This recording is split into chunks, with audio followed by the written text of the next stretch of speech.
দেহ হালকা কাঁপছে, কান্নার দমকে মাঝে মাঝে নাক টানছে। ফর্সা কোমল মুখটিতে কান্নার দগদগে চিহ্ন স্পষ্ট। চোখের কোণে জমে থাকা অশ্রু ঠিকরে পড়ছে থেমে থেমে। দুঃখের ভারে যেন তার শরীরটাও নুয়ে এসেছে। আনারকলি জামার সূক্ষ্ম ভাঁজগুলো কান্নার ভারে আরো এলোমেলো হয়ে গেছে। ওড়নাটি কোনো এক অসতর্ক মুহূর্তে কাঁধ থেকে পিছলে গেছে, তবুও তার খেয়াল নেই। বিছানার পাশে বসে থাকা মেয়েটির কান্নার শব্দ ধীরে ধীরে ছুঁয়ে গেল ঘুমন্ত যুবকের শ্রবণেন্দ্রিয়। এক মুহূর্তেই তার স্থির ভ্রু দুটো কুঁচকে উঠল। গভীর বিরক্তির ছাপ পড়ে গেল বলিষ্ঠ শ্যামল মুখে। 1 ঘন্টাও হয়নি চোখ নামতে শুরু করেছিল গভীর ঘুমের পর্দা। শরীর ক্লান্তি, দিনের বোঝা সব মিলে এক মুহূর্তে স্বস্তি খুঁজে নিয়েছিল সে, অথচ সেই প্রশান্তি ভেঙে গেল মেয়েটির অসংযত কান্নায়। আধো ঘুমো চোখে খুলে সে অনুভব করলো মাথাটা যেন ছিন্ন ভিন্ন হয়ে যাচ্ছে। বিরক্তি চড়িয়ে উঠল তার মনে। ভিতরে জমতে থাকা বিরক্তি ধীরে ধীরে ছড়িয়ে পড়ল। মাথার যন্ত্রণার সাথে মিশে গেল এক তীব্র হতাশা। কপালের শিরাগুলো টান টান হয়ে উঠল। ঠোঁটের কোণে অস্বস্তির রেখা। নীরব রাতে এই আকস্মিক কান্না কেন? কে এই কন্যা? কেন সে এমনভাবে কাঁদছে? অথচ যুবক তখনও চোখ খুলে তাকায়নি। শুধু অনুভব করছে এক আশ্চর্য ভারী আবহ, একটি ক্ষীণ অথচ তীব্র অভিমান মিশ্রিত কান্নার গভীরতা, যা নিস্তব্ধ রাতকে আরো গভীর করে তুলেছে। শেষ রাতের দিকে বৃষ্টি থেমে গেছে, কিন্তু আকাশের গুমট ভাব এখনো কাটেনি। বৃষ্টি থেমেছে, আর তার সঙ্গে থেমে গেছে উমায়ের। বিছানায় তটানি পাথরের মতো নিথর হয়ে আছে, গভীর শোকে নিঃশব্দে, যেন একদম শূন্য হয়ে গেছে তার ভেতরটা। তার শ্বাস নিতে কষ্ট হচ্ছে, শরীর ক্লান্ত, কিন্তু মন তার চেয়েও বেশি বিধ্বস্ত। চোখের কোণায় জমে থাকা নোনা জলরাশিও যেন জমাট বেঁধে গেছে, আর গলার গভীরে আটকে আছে এক অদৃশ্য চিৎকার। তটানির জন্য উমায়ের প্রতিটা স্পর্শ ছিল দগদগে ক্ষতের মতো, বিষাক্ত কাটার মতো, যা তার শরীর ও আত্মা একসঙ্গে বিদ্ধ করছিল। তার হৃদয়ের ভেতরটা যেন রক্তাক্ত হয়ে উঠেছিল, কিন্তু সে না চিৎকার করেছে না প্রতিবাদ। কেবল নিঃশব্দে চোখের গভীরে জমে উঠেছিল এক অব্যক্ত যন্ত্রণা, যা রাতের আধারের চেয়েও গভীর, নিস্তব্ধতার চেয়েও ভারী। সে কেবল নিঃশব্দে সহ্য করেছে, সেই শূন্য দৃষ্টিতে তাকিয়ে থেকেছে অজানার দিকে। উমায়ের কিছুক্ষণ আগেও উন্মুক্ত ছিল, এক অভূতপূর্ব অনুভূতির জোয়ারে ভেসে যাচ্ছিল সে। প্রথমবার কোনো নারী দেহের গভীর সংস্পর্শে এক অচেনা উত্তেজনায় ডুবে গিয়েছিল সে ভুলে গিয়েছিল তটিনীর অবস্থার কথা, ভুলে গিয়েছিল তাদের জটিল সম্পর্কের ভার। নিজের অধিকার খাটানোর উন্মাদনায় সে একবারও ভাবেনি এতে মেয়েটার কি হতে পারে। মুহূর্তের উন্মাদনায় ডুবে গিয়ে বুঝতেই পারেনি সে যা করেছে তা শুধু নিজের তৃষ্ণা মেটানো। বাইরে দূর আকাশে বিজলি হালকা ঝলসে উঠল। সে আলো জানালার ফাঁক গলে এসে পড়ল তটিনীর মুখে। ফ্যাকাশে বিবর্ণ, অনুভূতিহীন এক অভিব্যক্তি সেখানে স্থির হয়ে আছে, যেন রক্তহীন এক মূর্তি, যার ভেতরে প্রাণ থাকতেও যেন নেই। উমায়ের তাকিয়ে রইল তার দিকে, কিন্তু সেই চোখে আর কোনো উত্তাপ নেই, নেই কোনো দাবি, নেই কোনো যুক্তি। মন বলছে সে যা করেছে তা অন্যায়, নিজেকে সংযত রাখা উচিত ছিল, কিন্তু মস্তিষ্ক একরোখা। যুক্তির ধারালো ছুরিতে বলছে যা হয়েছে তা ঠিক হয়েছে। 30 পেরিয়ে গেছে গত মাসে, আর কদিন নিজেকে সংযত রাখবে? আর নিজের স্ত্রী যখন এতটা কাছে, তখন কি এড়িয়ে যাওয়া সম্ভব? আর তটনীও কি কখনো নিজের থেকে এসে তার কাছে ধরা দিত? তটিনীর কবজির চারপাশে আঁকড়ে থাকা শীতল ধাতব বন্ধনী চিহ্ন এখনও দৃশ্যমান, যদিও হ্যান্ডকাফ সে অনেক আগেই খুলে দিয়েছিল। রাতে যখন সে কুটিরের মধ্যে গিয়েছিল, তখন এটিকে কুটিরের ভেতর থেকে নিয়ে এসেছিল। উদ্দেশ্য ছিল একটাই, তটিনীর মুখ থেকে কথা বের করা। কিন্তু সে কি ভেবেছিল এই ধাতব শৃঙ্খল কোনো ভিন্ন অর্থে ব্যবহৃত হবে? হয়তো ভেবেছিল, হয়তো ভাবেনি। রাতের নিস্তব্ধতা ধীরে ধীরে ফিকে হতে শুরু করেছে। আকাশের গোমট ভাব কাটিয়ে ফুটে উঠেছে ভোরের আবছা আলো। ঘরের জানালা দিয়ে আসতে থাকা ফিকে আভায় আবছা আলোর রেখা পড়ছে বিছানার চাদরে। উমায়ের গভীর এক শ্বাস ফেলে ধীর গতিতে শরীর থেকে ভারী ব্ল্যাঙ্কেটটা সরিয়ে উঠে দাঁড়ালো। ঠান্ডা বাতাস গায়ে লাগতে তার ভ্রু একটু কুঁচকে গেল। তার চোখ গিয়ে পড়ল তটিনীর দিকে। নিথর নিশ্চল চোখ দুটো বন্ধ, মুখে কোনো ভাবান্তর নেই। সে গম্ভীর স্বরে তাকে বলল, এই তনি, উঠে ফ্রেশ হয়ে নে, সকাল হয়ে যাচ্ছে। কোনো সাড়া পেল না উমায়ের। মনে হলো যেন তার কথা বাতাসেই মিলিয়ে গেল। সে বুঝতে পারলো মুখে বলে কাজ হবে না, এখন যা করার সব তাকেই করতে হবে। ভাবতেই বিরক্তিকর শ্বাস ফেলল। নিজের চুলগুলো একবার হাত দিয়ে পেছনে সরিয়ে নিয়ে মুখে খানিক ব্যাঙের ছোঁয়া এনে উমায়ের বলল, মেয়ে মানুষ হয়েছিস, ভাগ্যের জোরে না চাইতেও আমার মতো সুদর্শন পুরুষকে স্বামী হিসেবে পেয়েছিস, কিন্তু এমন সুদর্শন স্বামীর সাথে বাসর করবি না, তা কখনো হয়? কথাগুলো বলে সে একটু থামলো, চোখ শুরু করে স্নিগ্ধ দৃষ্টিতে তটানির দিকে তাকালো। অতঃপর হঠাৎ ভ্রু কুঁচকে বলল, এই ছাত্রী মহিলা, নাকি তোর অন্য কোনো সমস্যা?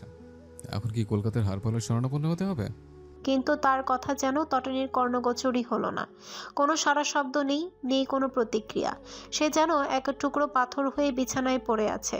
তার এমন নিস্পৃহতা এক অদ্ভুত অস্বস্তি ছড়িয়ে দিল উমায়ের মনে। মুহূর্তেই কৌতুক মিশ্রিত স্বরে নিচে চাপা পড়ে গেল এক অজানা উদ্বেগ। বউ তার ঝাঁসির রানী, রাগেল খুড়ি। সেই বউ কিছু হলেই এমন চুপচাপ হয়ে গেলে তার একটু সহ্য হয় না। সে জানে এমন অবস্থায় একটু স্থির থাকতে পারবে না। কিছু একটা করতে হবে, কিছু একটা বদলাতে হবে। উমায়ের আর কিছু না ভেবে তটনীকে বিছানার চাদর সহ তাকে পাজাগোল করে ওয়াশরুমে নিয়ে গেল। কিন্তু তটনীর একটুও নড়ল না, তার শরীর যেন পুতুল হয়ে রয়ে গিয়েছে। উমায়ের তটনীর শরীরটাকে সাবধানে বাথটাবে রাখলো, কিন্তু তাতেও তটনীর কোনো প্রতিক্রিয়া আসলো না।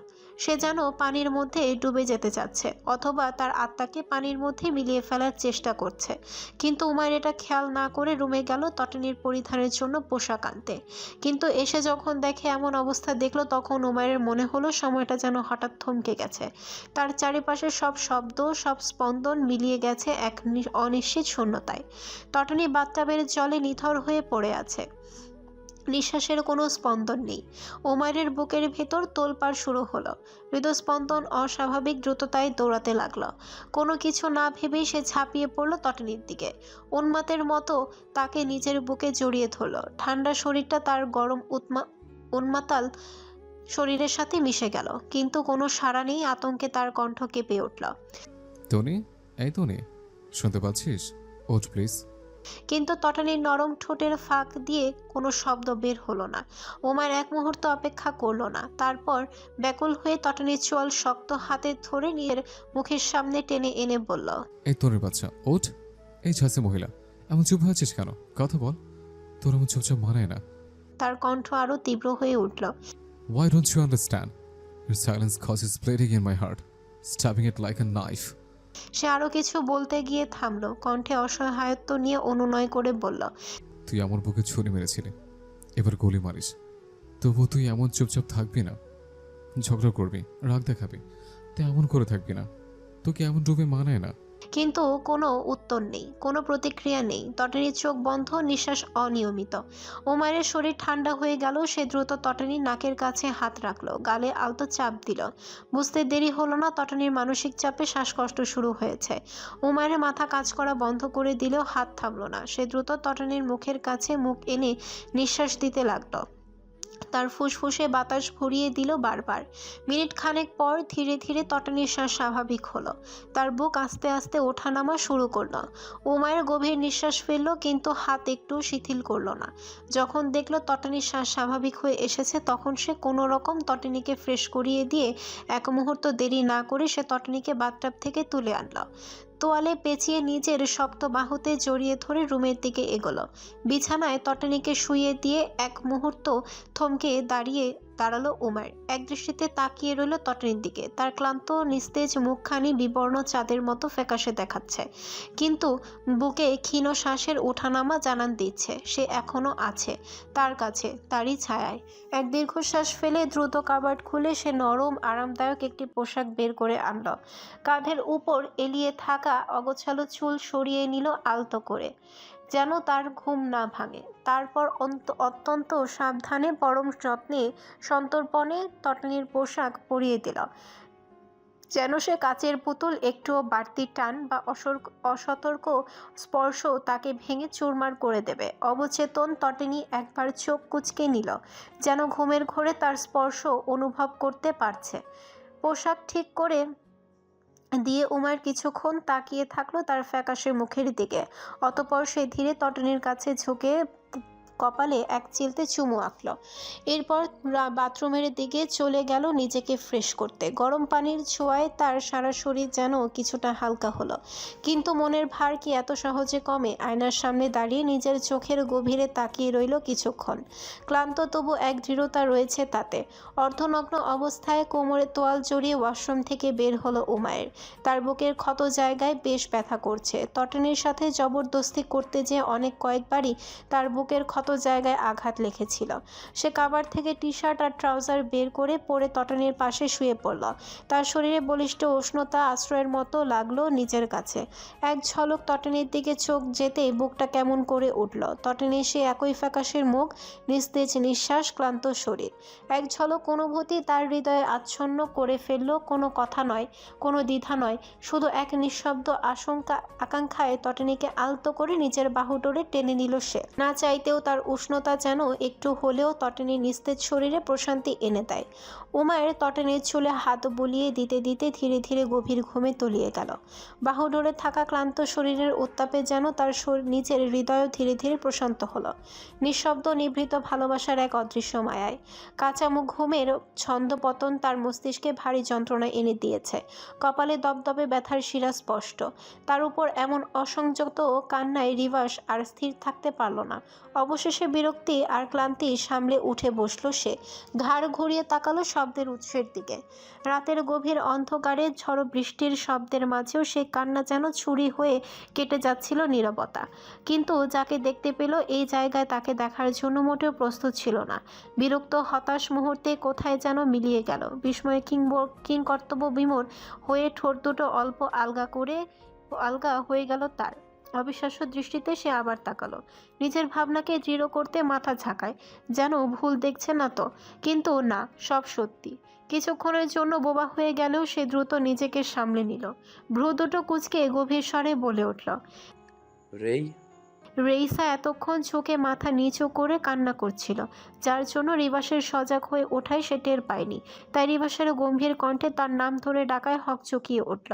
তার কাঁধ কেঁপে উঠল স্বাভাবিক প্রতিক্রিয়ায়। মাথা ধীরে ধীরে তুলে তাকালো, কিন্তু চোখের জল থামল না, বরং মুহূর্তেই সে আবারও ফুঁপিয়ে উঠল, যেন বুকের সমস্ত ব্যথা কান্নার স্রোতে ভাসিয়ে দিতে চায়। রিবাসের কপালে এবারও গভীর ভাঁজ পড়ল। সে আরও গম্ভীর হয়ে উঠল। কেবল কান্না নয়, এই ঝড়ো রাতে তাকে এখানে দেখতে পাওয়াটাই স্বাভাবিকের বাইরে। ঝড়ো বৃষ্টিটির রাতে এই স্থানে এত রাতে রেশা কিভাবে এলো? কেনই বা এলো? তার স্বরে দৃঢ়তা স্পষ্ট হয়ে উঠল। তুই এখানে এভাবে কান্না করছিস কেন? আর এই ঝড় বৃষ্টির মধ্যে এত রাতে এখানে এলে কিভাবে? রিবাসের প্রশ্ন বাতাসের মতো ভারী হয়ে ঝুলে রইল। বাইরে ঝড়ের গর্জন, বৃষ্টির অবিরাম ঝাপটা, বিদ্যুতের ক্ষণিকের ঝলকানির মাঝে রেইসার নিঃশব্দ কান্না যেন আরও গভীর হয়ে উঠল। তার সারা শরীর কাঁপছে আর বড় বড় চোখ দুটো জলে জ্বলে টলমল করছে। রিবাসের কণ্ঠে কঠোরতা থাকলেও চোখের গভীর এক অজানা শঙ্কা দোল খাচ্ছে। এই মেয়েটারও মতিগতি কিছুতেই সে বুঝতে পারছে না। সে এখানে কেন এসেছে, কেন এভাবে কাঁদছে, সব কিছুই যেন ধোঁয়াশার মতো অজানা। কিছুক্ষণ অপেক্ষা করলো যদি সে নিজেই কিছু বলে, কিন্তু রেইসার কামার কোনো লক্ষণ নেই। উল্টো তার ফোলা ফোলা চোখের কোণে জমে থাকা জল গড়িয়ে পড়তে থাকলো আরও তীব্রভাবে। রিবাস অপেক্ষা করলো, ভাবলো হয়তো নিজে থেকে কিছু বলবে, কিন্তু রেইসার কান্নার ধরন দেখে তার ভেতরটা অস্থির হয়ে উঠল। শেষমেশ ধৈর্য হারিয়ে কণ্ঠে রাগ মিশিয়ে ধমক দিল, রেই, আমি তোকে তো কিছু জিজ্ঞেস করেছি, আর তুই যে এখানে এসেছিস এটা ফুপাফুপি জানেন? ধমকটা যেন কাজ করল। রেইসা মুহূর্তের মধ্যে কেঁদে ওঠা বন্ধ করলো, কিন্তু কান্নার রেশ তার নিঃশ্বাসে রয়ে গেল।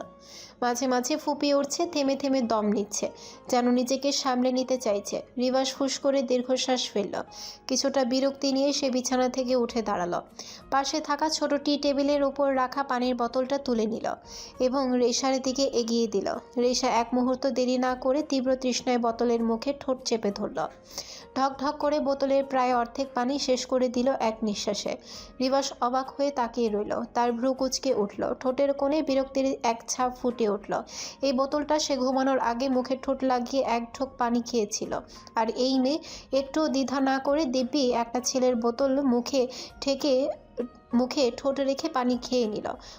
এই মেয়ে হাত পায়ে যা বড় হয়েছে। মনে মনে বিড়বিড় করে রিভাস, কিন্তু মুখে কিছু বলল না, শুধু বোতলটা হাতে নিয়ে রাখলো। চোখের কোণে এখনো সন্দেহের রেখা। রেইসা একটু ধাতস্থ হয়েছে, কিন্তু তার চোখের গভীরে যে যন্ত্রণা লুকিয়ে আছে সেটা এখনো পড়া যাচ্ছে না। রিভাস বুঝতে পারছে এই মেয়ে কিছু একটা লুকাচ্ছে, এবং সেটা কোনো সাধারণ ব্যাপার নয়। এতক্ষণ পর এবার রেইসা মুখ খুলল, ভাঙা ভাঙা কণ্ঠে বলতে থাকলো। কয়দিন আগে আমার এসএসসি পরীক্ষা শেষ হয়ে গেছে। আজ হঠাৎ আব্বু বাসা জানায় তার এক বন্ধু আমাকে ছেলের বউ হিসাবে পছন্দ করেছে, তাই সম্ভবত আমাকে দেখতে আসবে। তো আমি তো এই বিয়েতে রাজি না, তাই পালিয়ে তোমার কাছে চলে এসেছি। তার এমন কথায় রিভাস হতবুদ্ধি হয়ে গেল। মাত্রই তো এসএসসি দিয়েছি, তাহলে এখনই বিয়ে দিতে চাইছে কেন তার ফুপা? এটা বুঝতে পারল না। আর তার থেকেও অবাক করার বিষয়, এই মেয়ে বাসা থেকে পালিয়ে এসেছে, তাহলে অবশ্যই এত দূর একা একাই এসেছে। এটা ভাবতেই তো আরও হতবাক হয়ে পড়ল। এই ভীতু ব্যাক্কেল মাথামোটা মেয়ে রাস্তা চিনে আসলো কিভাবে? সে রেইসার দিকে সনিগ্ধ দৃষ্টিতে তাকিয়ে জিজ্ঞাসা করল, তোর মতো ভীতু বেয়াক্কেল মেয়ে কিভাবে এত রাস্তা চিনে পার হয়ে আসলি? আমার তো এবার সন্দেহ হচ্ছে তুই রেইসা তো। বলে থামল। অতঃপর এক ঝলক রেইসার আপাতমস্তক দেখে গম্ভীর গলায় বলল, না, পাও তো ঠিকঠাক আছে। এই তোর গায়ে আবার জিনটিন লাগেনি তো? রিভাসের এমন কথায় রেইসার কান্না বন্ধ হয়ে গেলেও যা একটু কান্নার রেশ ছিল তা যেন এক মুহূর্তেই পালিয়ে গেল। সে রিভাসের দিকে ফেল ফেল করে তাকিয়ে থাকলো। অতঃপর অভিমান গলায় মুখ ভার করে বলল, রিবাস ভাই, আমি এখন বড় হয়ে গেছি, আগে সে ছোট রাইসা নেই। বড় যখন হয়েছিস তখন স্বামী তো পালতে পারবি। তাহলে তোর বাপের কাছে কল দিয়ে জানাই যে তুই এখানে আর স্বামী পালার মতো বড় হয়ে গিয়েছিস, তাই যেন তোর আরও দ্রুত বিয়ের ব্যবস্থা করে। এটা বলে রিভাস বালিশের পাশে রাখা ফোনটা হাতে তুলে নিল। রেইসা তার কথা শুনে চোখ বড় বড় করে তাকিয়েছিল, কিন্তু রিভাসের ফোন হাতে নিতে দেখে দ্রুত পায়ে তার কাছে যেয়ে ফোনটা কেড়ে নিল। এতে রিভাস ললাটে ভাঁজ ফেলে তার দিকে বিরক্ত নিয়ে তাকালো, কিন্তু তার বিরক্তটা বুঝতে পারলো না। রেইসা সেটাকে পাত্তা দিল না। সে তাকে হুমকি দিয়ে বলল, আব্বুর কাছে কল দিবা দাও, কিন্তু শুধু এটুকুই বলবা যে রাইসা তোমার কাছে আছে আর সে এখন বিয়ে করতে চায় না। আরও কয়দিন এখানে ঘোরাঘুরি করে কলেজে ভর্তির আগে বাসায় চলে আসব। আমি জানি তোমার কথা আব্বু অপমান করতে পারবে না, আর আজে বাজে কথা বললে খবর আছে। বলেই থামলো। রিভাসের হাতে ফোনটা ধরিয়ে দিয়ে একটা ক্লান্তির হাই তুলল। অতঃপর রুম থেকে বের হয়ে যেতে যেতে বলল, আমি খুব টায়ার্ড, তোমার পাশের রুমে আমি ঘুমিয়ে যাচ্ছি, আর একদম চালাকি করবে না কিন্তু। বলেই চলে গেল। আর এদিকে রিভাস তার যাওয়ার দিকে কিছুক্ষণ ফেল ফেল করে তাকিয়ে রইল। তার কিছু একটা সুবিধার লাগছে না। মনে হচ্ছে এখানে নিশ্চয়ই কিছু একটা গড়বড়ে আছে। তবে মাথা ব্যথাটা পুনরায় চড়াও হয়ে উঠায় অত কিছু ভাবলো না। কল দিল রেইসার আব্বু সেহেরিয়ার দেওয়ানের কাছে। অপর প্রান্ত থেকে কিছুক্ষণের মধ্যেই কল ধরলো। হয়তো মেয়ের চিন্তায় এতক্ষণ না ঘুমিয়েছিল। তারপর সে সালাম নিয়ে সেহেরিয়া দেওয়ানের সাথে নমনীয় গলায় কথা বলে রেইসার বিয়ে এবং তাকে এখানে কয়েকদিনের জন্য থাকার জন্য বলল। সেহেরিয়ার দেওয়ান কিছুক্ষণ চুপ করে থেকে গম্ভীর গলায় বলল, আচ্ছা দেখো যা ভালো মনে হয়,